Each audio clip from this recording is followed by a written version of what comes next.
मगर ये करेगी असर धीरे। कथा राम जी है कल्याणकारी, कथा राम जी की है कल्याणकारी, मगर ये करेगी असर धीरे धीरे। कथा राम जी की है कल्याणकारी, कथा राम जी की है कल्याणकारी,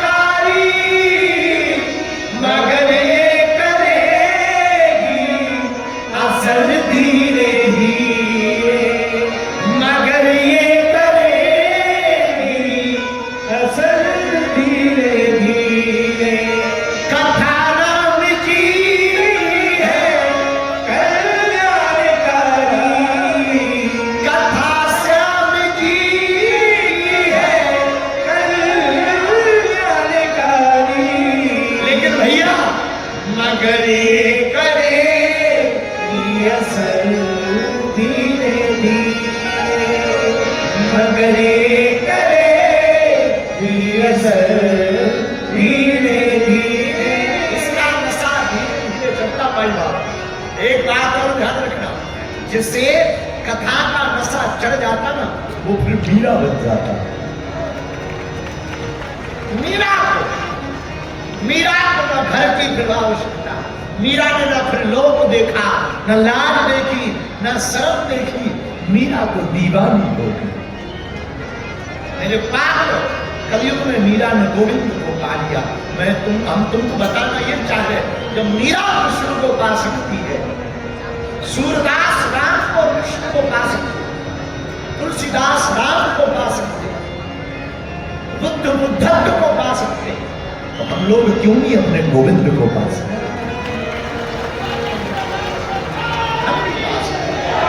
हम भी पा सकते, लेकिन स्वभाव ठाकुर जी की कथा में आकर बैठो।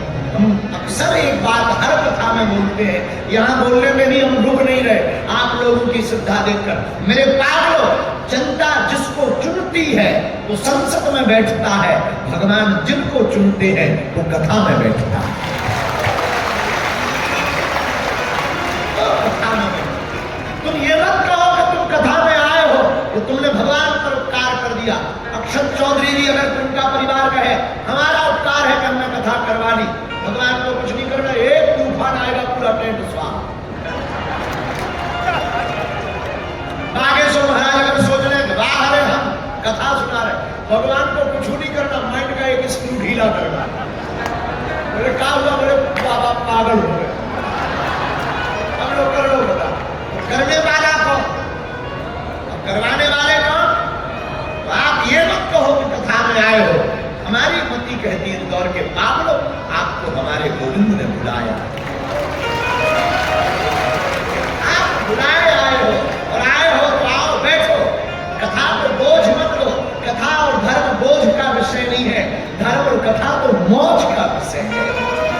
मौज करो, आओ मौज करो, मुस्कुराओ, जो तुम्हें अच्छा लगे उसे गुरु प्रसाद समझ करके जीवन में उतारो।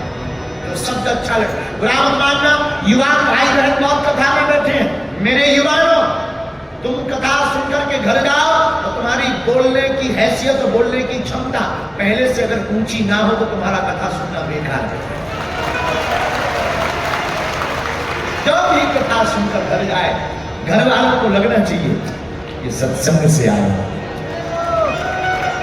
बोलने का स्टाइल, बात का लहजा, चिंतन करने की सोच बता देती है तुम सत्संग से आए।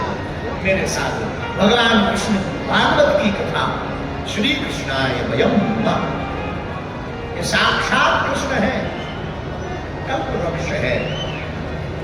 महाभागवत श्री सुखदेव जी भगवान के द्वारा यह गाई गई है, लेकिन कथा का क्रम कहता है नैमिषारण्य की पावन भूमि पर श्री शुक जी महाराज सौनकादिक ऋषियों को मंगलमयी कथा सुना।